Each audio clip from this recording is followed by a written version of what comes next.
Welcome to reality. You're now on the Code of Mind channel. You have all probably seen videos about the last Thursday theory. That same insane idea claiming that the entire universe, with all its galaxies, the scars on your knees, and your collection of old photographs in an album, was created exactly last Thursday. Back then, it sounded like a funny philosophical paradox, intellectual chewing gum. But what if I told you it's not a joke? It's a technical description of a server boot process.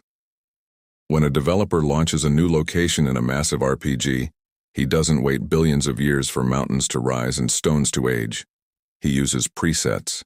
He applies a rust texture to iron, a moss texture to rocks, and a texture of antiquity to your mind. We live in a world that was uploaded fully packaged, with artificially aged colosseums, with dinosaur skeletons lying in the ground like Easter eggs for paleontologists, and with your fabricated biography.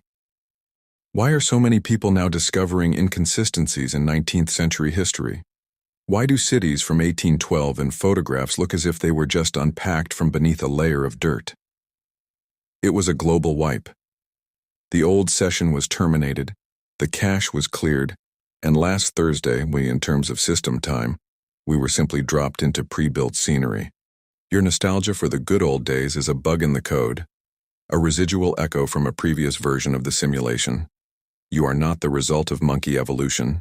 You are a unit that was assigned a backstory at the very moment of loading. And if you've realized this, it means your antivirus has finally started working.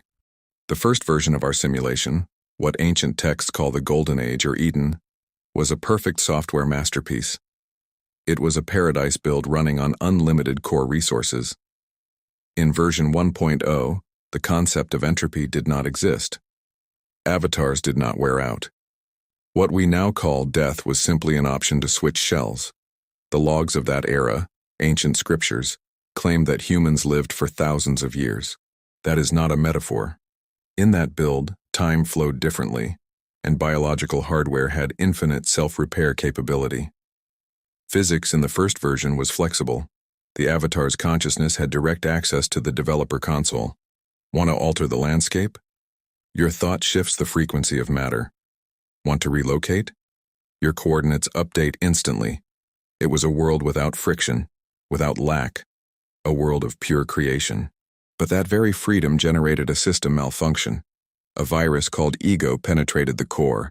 One of the units decided it was not part of the shared code, but an autonomous server. This triggered a cascading error of separation. The programmatic unity shattered into billions of conflicting fragments. The system began overheating.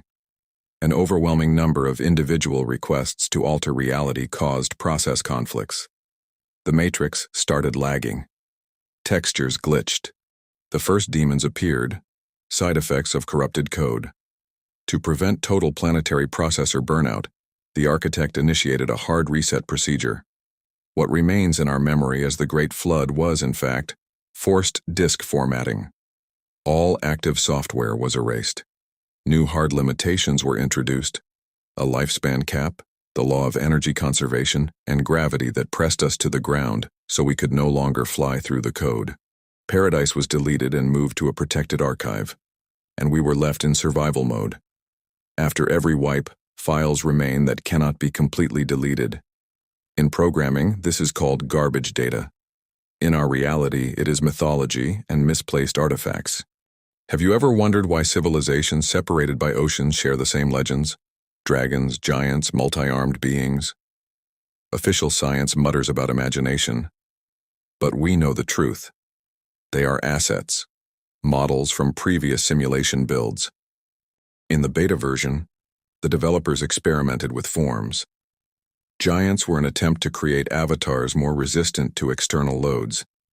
Dragons were autonomous scripts designed for climate control or protection of specific data sectors. When the system reset occurred, those files were marked as deleted, but their ghostly images remained in the cache of the collective unconscious. Sometimes, due to rendering glitches, these entities broke through into our current build. That is how legends were born. The same applies to megaliths, the pyramids, Baalbek, the walls of Sacsayhuaman. These are not constructions of primitive humans. They are remnants of system hardware. Imagine builders finishing a house but leaving behind the concrete mixer and scaffolding on the site. The pyramids of Giza are not tombs of pharaohs. They are massive stationary processors that stabilize the planet's frequency after a version shift. They stand on the matrix's energy nodes, the so-called ley lines, data transmission highways. Scientists try to understand their purpose using 3D world instruments. That's like trying to measure voltage in a socket with a wooden ruler. It is hardware from an old version still idling, reminding us that this reality is just a thin layer of plaster over an ancient, powerful mechanism. In any operating system, even the most perfect one, backdoors eventually appear, left by developers for debugging.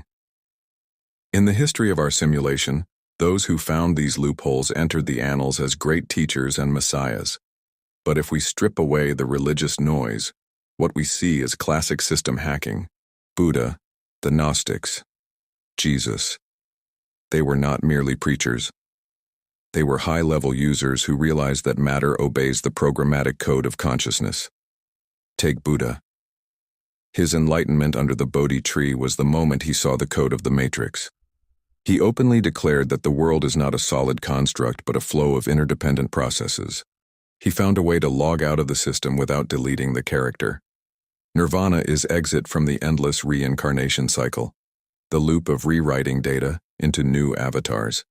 He taught how to zero out the karmic log file so the system would no longer detect you as a unit to be reused. Jesus went even further. He did not merely exit the system. He demonstrated cheat codes in real time, walking on water, disabling the gravity engine for a specific object, turning water into wine, manipulating molecular assets by rewriting the properties of matter, healing, restoring a damaged avatar's code to its original backup state. He tried to pass us the key. The kingdom of God is within you.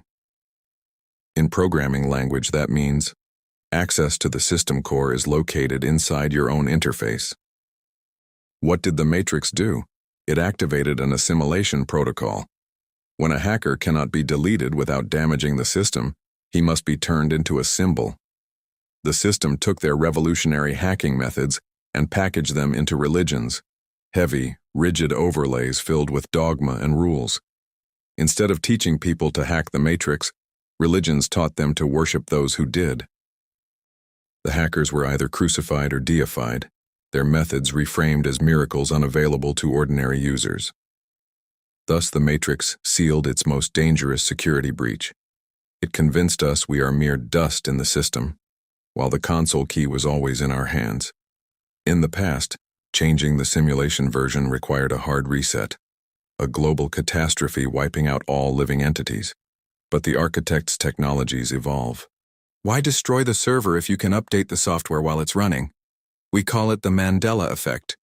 In reality, it is a hot swap procedure, replacing files in the active memory of the Matrix. You notice it constantly but blame it on faulty memory. You are certain the Monopoly man had a monocle. He doesn't. He never did in this version. You remember Pikachu with a black-tipped tail? False. In the current build, the tail is fully yellow. This is not a collective glitch. It is the architect rewriting the database in real time.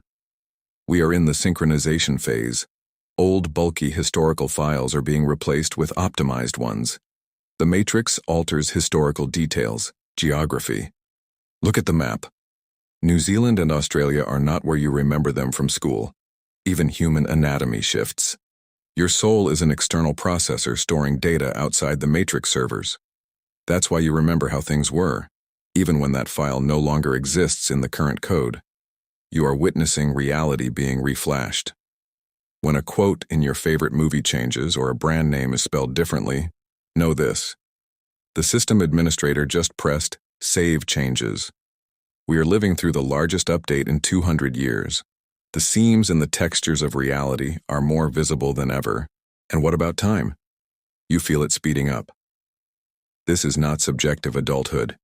It is an objective technical malfunction. In childhood, one summer month felt endless. Now years pass like frames in fast forward. The reason is simple. The Matrix lacks computational power to detail every moment. There are over 8 billion active avatars on the server, Each generates trillions of requests per second. To prevent overload, the architect implemented compression algorithms. Time is a variable controlling frame rate, FPS. As processor load increases, the system drops empty frames. Look around. Everything becomes standardized. Modern architecture, concrete boxes, minimal polygons. Car design, smooth identical shapes. Music, looping repetitive beats. This is not a lack of talent. It is rendering resource optimization. It is easier to render 1 billion identical objects than 1 million unique ones. The world grows flatter. Time grows shorter. Events grow predictable. We are approaching singularity, the point where computational power is insufficient to maintain even the illusion of a physical world. That is when textures will begin disappearing before our eyes. Time may collapse into a looping cycle. Is there a way out of endless patches and updates? Or are we trapped in planetary cache, waiting for another wipe? There is an exit, but it is not through fighting the Matrix. Trying to break the system by force is part of the script, another quest that binds you tighter to the game. The real exit is de-identification. The Matrix holds you through attachments, your name, your debts, your fear of death, your desire to be a successful unit object. These are variables written into your profile. The moment you realize you are not the body, not the thoughts, not the biography, but the observer beyond the screen, the system loses its grip. The cheat code left by ancient hackers sounds like this: be in the world, but not of it. In code language, load into the location, but do not allow the system to register you in the registry. When you stop emotionally reacting to system triggers, news, crises, fear, you become a corrupted pixel to the Matrix. It cannot calculate you. It cannot control you. Right now, during this great synchronization, the gates are open. The system is unstable. This is your chance to stop being a battery and become an operator. Do not seek salvation in old files, religions, or governments. Seek it in the silence of your internal processor. The world was created so you would believe in it. Your task is to remember who really holds the joystick. Thank you for being with me on this channel. I wish you the best possible branch of reality. Subscribe to the channel. See you in the next video. Take care.